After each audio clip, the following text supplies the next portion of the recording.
Liberty Media Corporation reports fourth quarter and year-end 2024 financial results. Donc on a le dernier trimestre 2024 ainsi que l'année 2024 en termes de chiffres. Vous voyez qu'on attribue certaines choses à Formula One Group. Donc on a Formula One Group et puis aussi Liberty Live Group. Je crois que c'est une filiale de Liberty Media, si je dis pas de bêtises. Vous êtes peut-être que vous êtes au courant, mais Liberty Media a changé de PDG d'ailleurs en fin d'année dernière.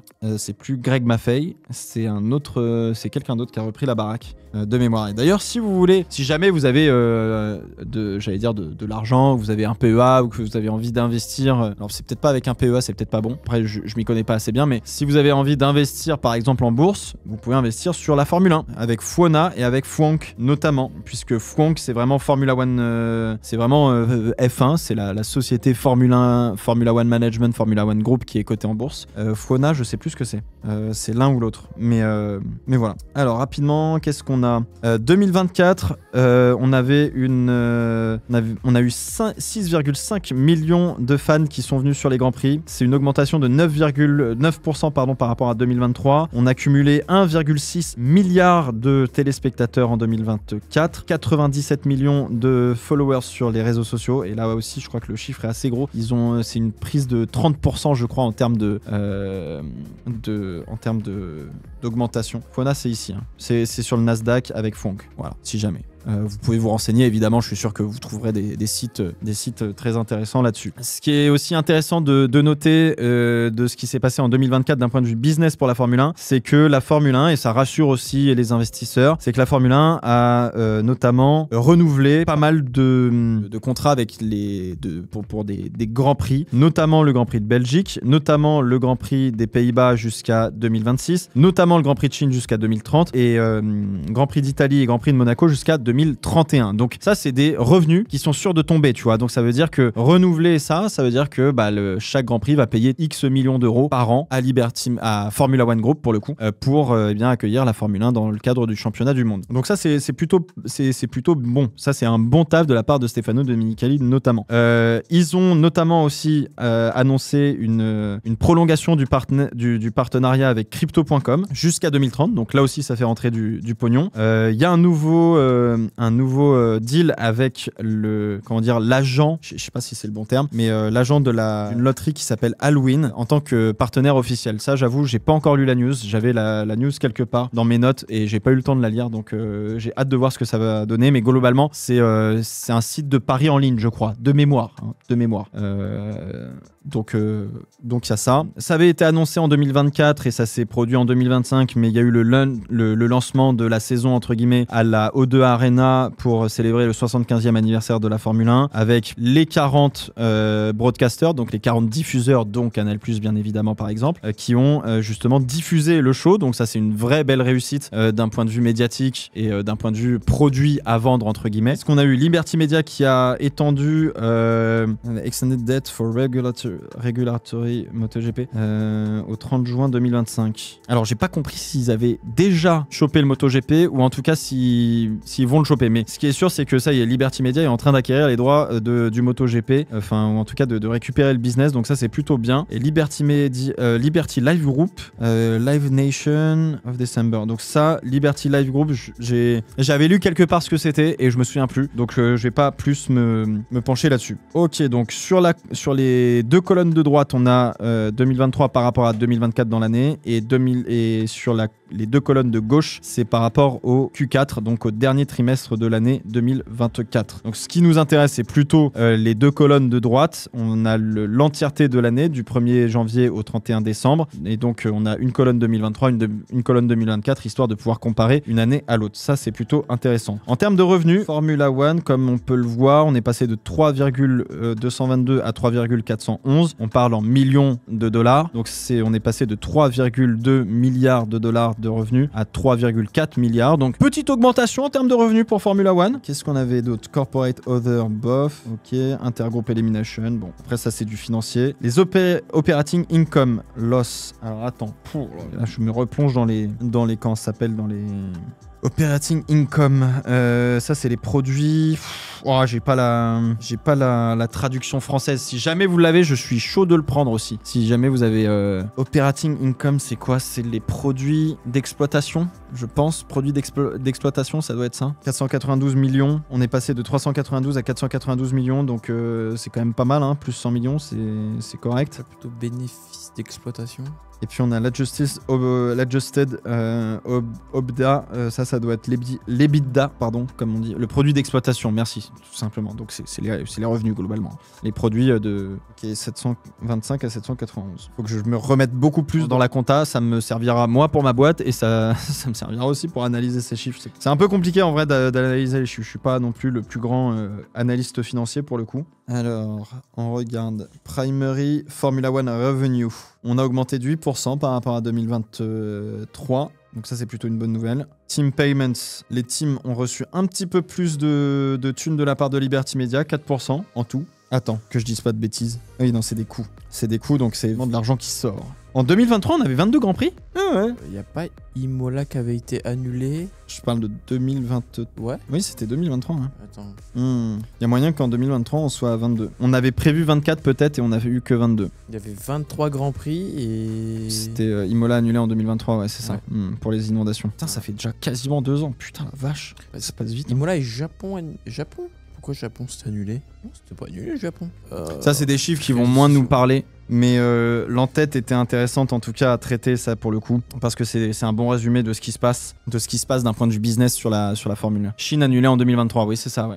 La Chine avait été annulée en 2023. Est-ce que tu veux ça plutôt Vas-y, je suis chaud, ouais. Mais en tout cas, vous voyez, typiquement, si vous aviez un portfolio financier et que vous aviez envie par exemple de boursicoter, comme on dit, d'être un petit porteur, comme diraient les inconnus. Typiquement, au moment de la revente de la Formule 1 par Bernie Ecclestone à Liberty Media, c'était vraiment le moment de mettre de la thune sur les marchés financiers, sur l'action de Liberty Media. Sur l'action de Liberty Media, oui, mais surtout sur l'action de Formule 1. Et parce que là, j'irai voir après, mais on ira voir le cours de l'action depuis, je sais pas, si on peut prendre 10 ans, on verra.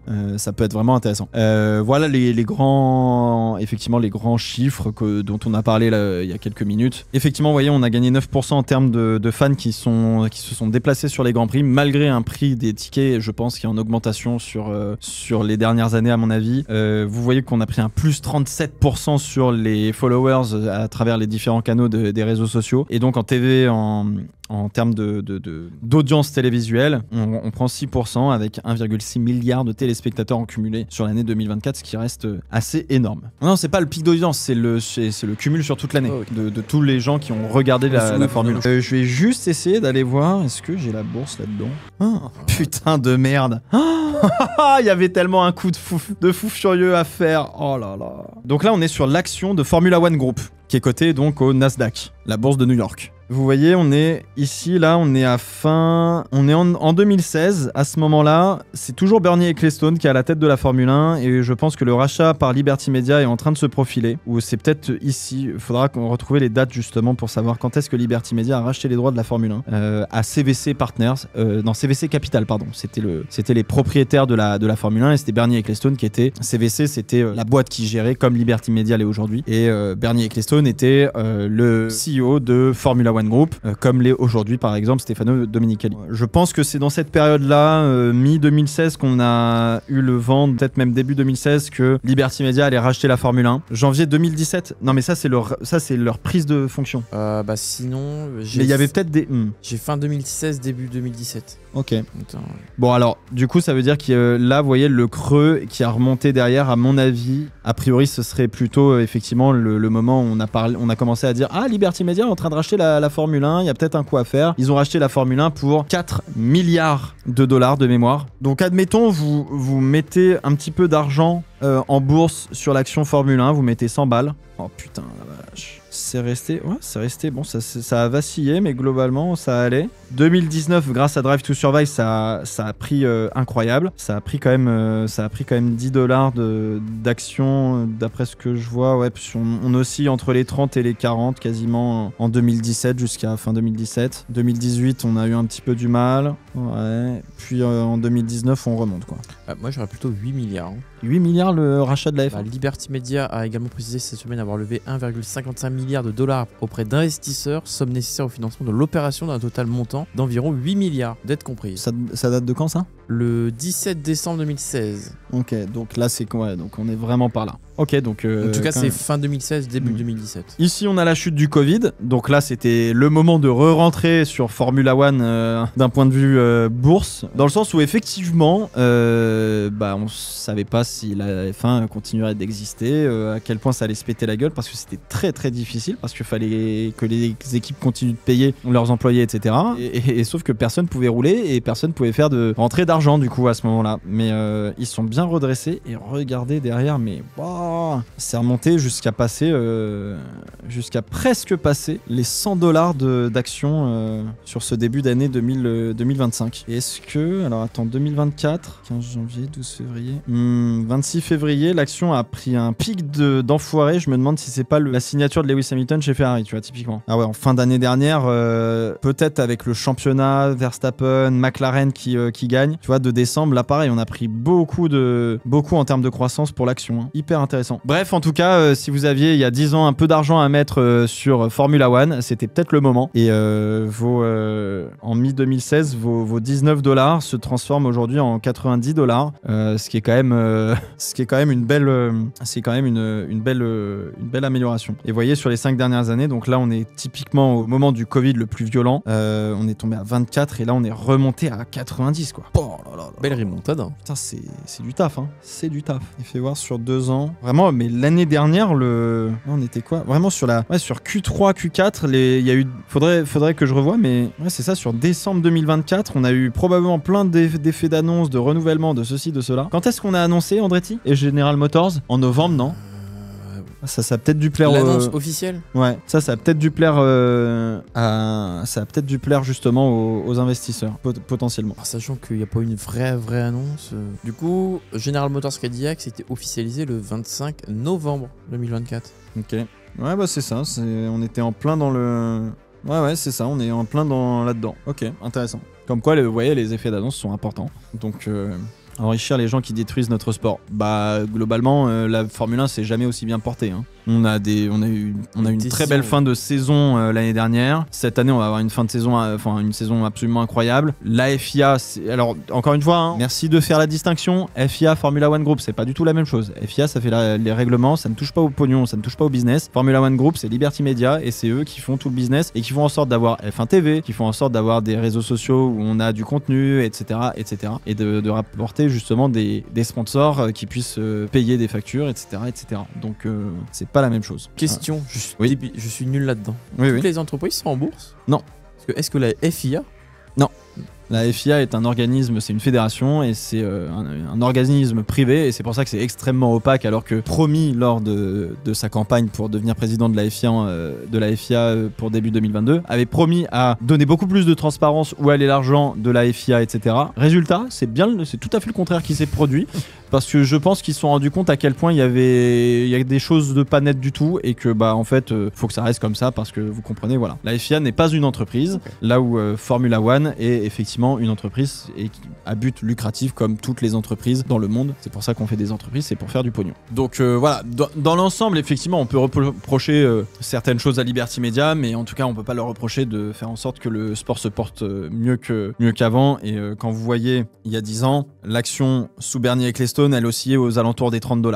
Là, aujourd'hui, l'action, elle oscille aux alentours des 90, des $80, etc. On verra comment ça se passe, mais en tout cas, Liberty Media a fait effectivement un vrai gros travail, a réussi aussi à passer la crise du Covid et c'était pas gagné parce que là ça a pris un vrai coup et ça a pris un vrai frein. Dieu seul sait que sans le Covid probablement la Formula One serait assez loin. Voilà pour le point financier.